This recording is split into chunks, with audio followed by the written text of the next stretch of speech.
as well for this one. Now, what you can do, it will record the what you call the views and whatnot. You will get feedback from here. Before we view it on Facebook and YouTube, there's a multi-chat option. If ever on this stream that you want to see all the chats that you are getting from Facebook and YouTube, they will come here so that you can be able to then view whoever is saying about the current meeting. So if someone makes a comment on YouTube, you can be able to see that comment in one place. All right, so I'm gonna go back to the meeting, live control. So that I'm gonna go to my watch event. So meaning it's gonna redirect me to Facebook, and it's gonna take me to my Facebook account. You will see that bit of a delay where I was on that page, but currently now as it stands, it's now streaming the meeting as it is, because now I'm presenting on Teams. It's gonna show exactly what I'm presenting on. Now we can look at YouTube as well. So I click watch video, then someone on YouTube. Okay, now it's echoing me back. All right, so yeah, so you can then view the YouTube there, and then if I send a chat here on YouTube, if you want that chat feature from the platform itself, then it will start appearing here. So you will see on that chat that comment came through. So yeah, yes. Then after that, once you start streaming, like I said, your stream will start getting recorded itself. So if you go to the recordings tab page, once this stream is done, your recordings will come here. So for example, if I show you the previous streams that we had, like this one, if I go to recordings, you'll see that recording will be there. Then you can choose to play and whatnot. Just that there's latency in terms of downloading that video from the server itself to your PC, and then you can be able to download that video yourself. So meaning your recordings are saved. There's a limit on the space. I think it's currently 8 gig, if I'm not mistaken, that you can have on the platform to store the videos online.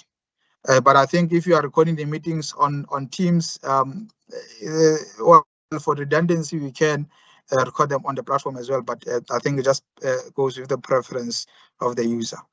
I don't know, Mr. Soko, did I cover? Okay, I just want to go to analytics here.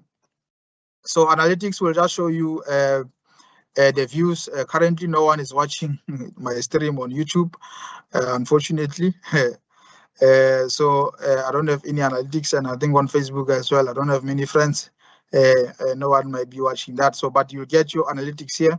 You can be able to see per country who's watching, in terms of the browser, the device type, the device brand, the device name that everyone is using, then so that you can be able to, use that information however you prefer. So you'll see 30 days ago, we streamed around on the 8th of January. Then you can get a bit of that. So you see, I think it was Mr. Zeko there who was busy looking at my stream. And then it will tell you the browser that Mr. Zeko was using.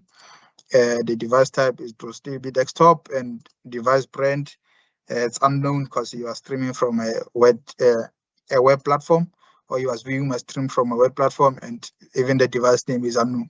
But you can use this analytics if ever you need to make decisions and maybe know which countries maybe you want to target, or who's watching from which country, so you can be able to optimize your marketing strategies based on those analytics. Also the player traffic as well. There's an embedded player. If you go to my current stream now, there's a web player that you can have. So it gives you a link where if someone doesn't want to go through YouTube to stream, you can just send them this a URL where they can actually view the stream from the the web player itself, all the way from Teams. So if someone doesn't want to use Facebook or YouTube to stream, to view the stream, we can just send them the link and then they can be able to just watch the stream from there. Yeah. The branding as well is included. You can play with the themes and the color schemes as well, and the page title, and the status message and those things. Overlays, if you want to have a back, what you call an image when you're offline, or when you're offline, you can upload the image so that it will just be shown to users if maybe there was network interruptions, and that will be the image that it will show. The live chat we have already discussed. There's an embedded live chat where if someone is chatting on YouTube or wherever, you can be able to see their chats on that web chat. You can also restrict in terms of which countries you don't want people to access.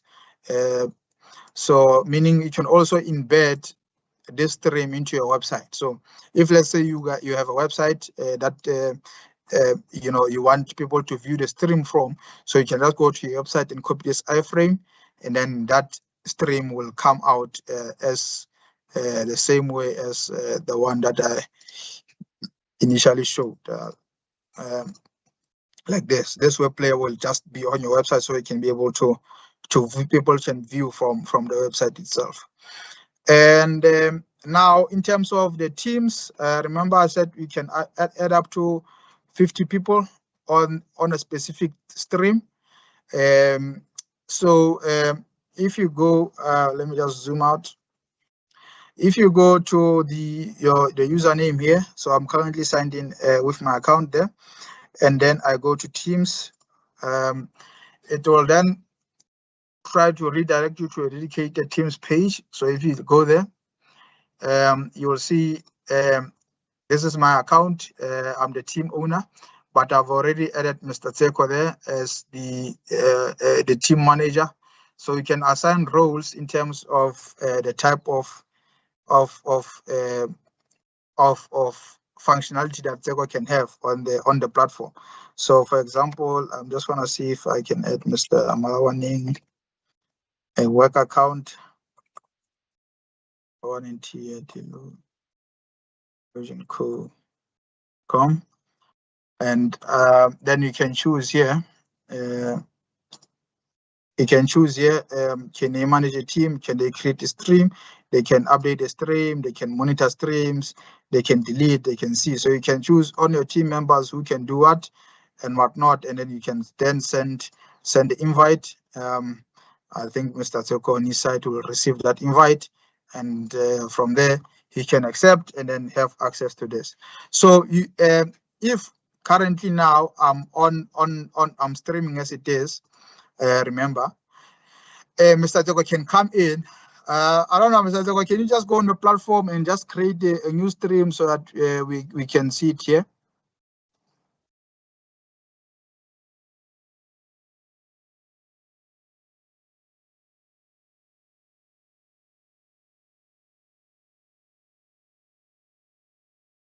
All right, was I talking to myself the whole time?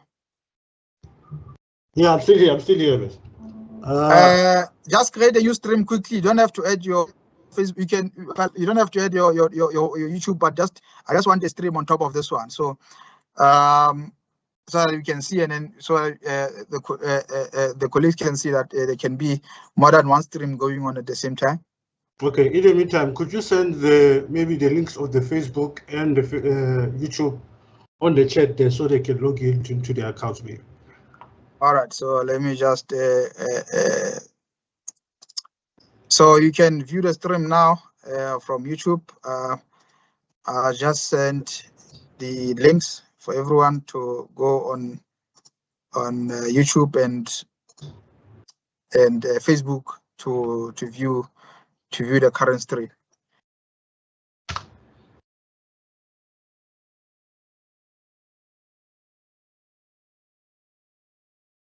In the meantime, are there any questions so far?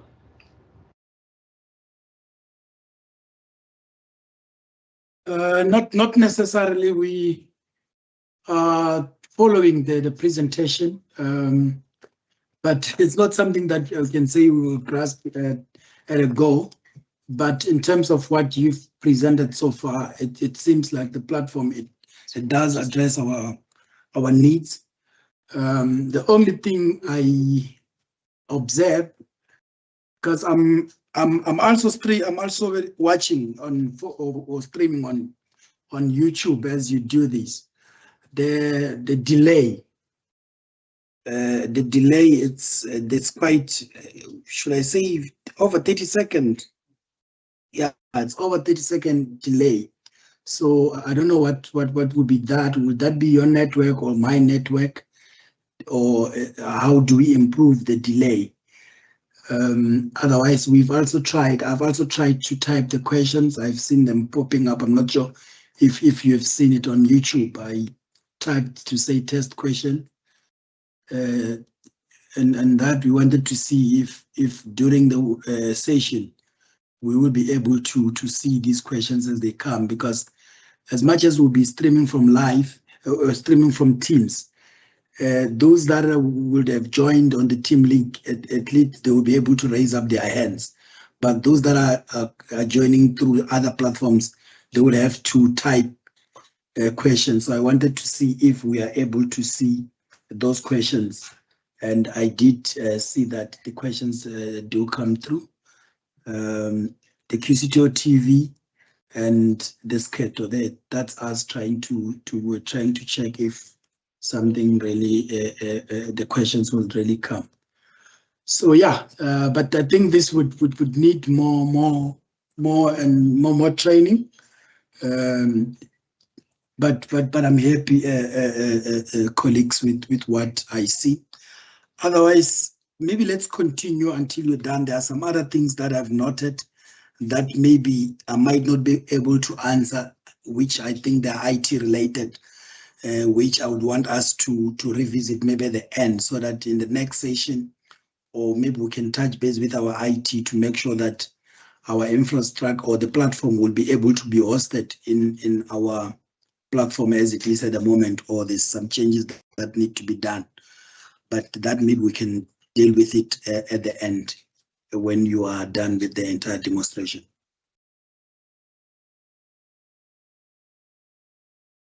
All right. I think just to, we're almost done. I just wanted Mr. Dzeko to just create his own stream there. You can see the multiple streaming option. But in terms of the delay, unfortunately, that's the standard from the industry. Look, we went through thorough testing of these platforms. I think we tested around 10 platforms. So what we have seen is that Teams by itself, it's very reluctant to push the streams from its platform to other platforms. So that's one of the issues. But one of the things that we have noticed is that if the team streams from what content creators, these guys that do live streaming on YouTube and those kind of places, they use a software called OBS, which is a free platform that can be used to stream, right? So itself can stream to multiple platforms, but combined with the current offering that we have, you can be able to stream to those multiple platforms. So there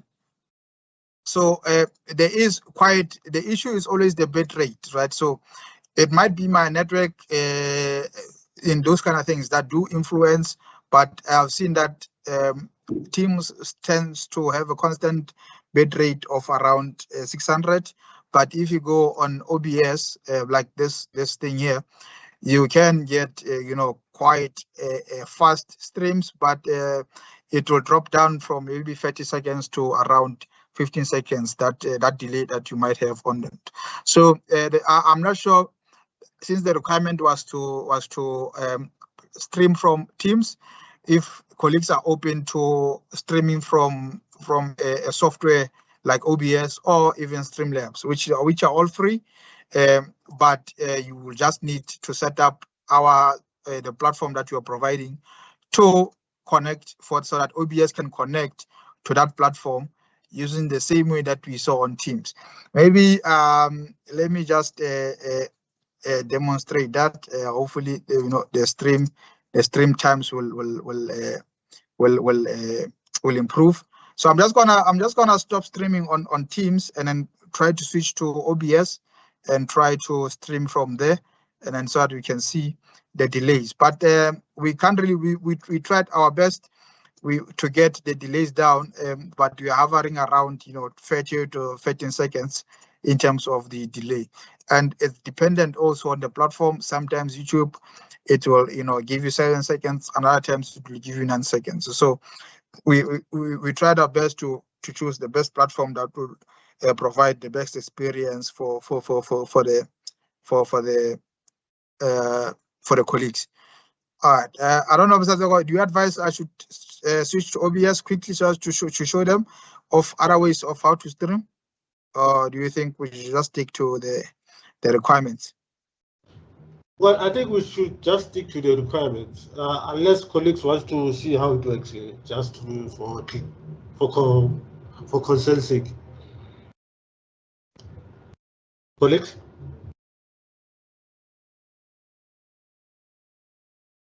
All right. Yeah. What was the question? Sorry, we missed that. Would you like to see how it operates on OBS, or should we just stick to what you guys wanted on the channel? Yeah, and our reasoning for asking it to stream from Teams is because Teams is we have Teams in the organization, and most of our meetings, webinars, workshops, they're held on Teams. So that was the reason why we wanted it linked to Teams. So with the OBS, which I'm not familiar with, is it the streaming platform that we would need to adopt as an organization for us to be able to use it, and then maybe in the space of Teams? Is that what is that how am I understanding it correct? No. So remember, Teams limits you on the bit rate for your streams. So that's why there's a delay on the YouTube and Facebook. That's what you'll see that 20 seconds delay between the current live event versus what's on YouTube and Facebook. So I was saying we can reduce those numbers by using a custom software called OBS, which is free. You don't really need to pay for it. But what you need to do is that you just stream your screen, and then it will pick up that from and relay it the same way that Teams is doing. Just that it will be the bit rate will be a bit lower, meaning you will get a bit, an improvement. Not so much, around 15 to 10 seconds delay on the YouTube side and Facebook. So it's another option if you prefer, because I know some of the content creators they would prefer to stream from OBS, but those are the options available to you. It's not to say that if you are not deciding on it now, later we won't advise you to do it, but it's something that maybe later on we can try and see whether it is something that the department would need. Yeah, I think I'm comfortable in exploring that option a little bit later. Like I said, I think after this meeting we'll still need to engage our ICT guys, and then we will see. But it's an option that we can explore maybe in the future. Yes. All right. On my side, I think I'm done, Mr. Tsoko. I will just take those questions from the colleagues then. I think you still need to have to explain the storage, the save files just for control. End the stream, save the stream, and so where they can download it, show that. All right. So like I was saying, currently now, if I go to live inputs and then I go to the live stream now, you will see under recordings there isn't nothing yet because the stream hasn't ended yet. So as soon as I end the stream, it will then save the stream here. So just to save time, because now it takes time, needs to compile the whole video. It's a long one, and then save it, and then make it available for us to be able to save and whatnot, because it takes I think a few minutes for it to do that. So I'm gonna now go back on Teams.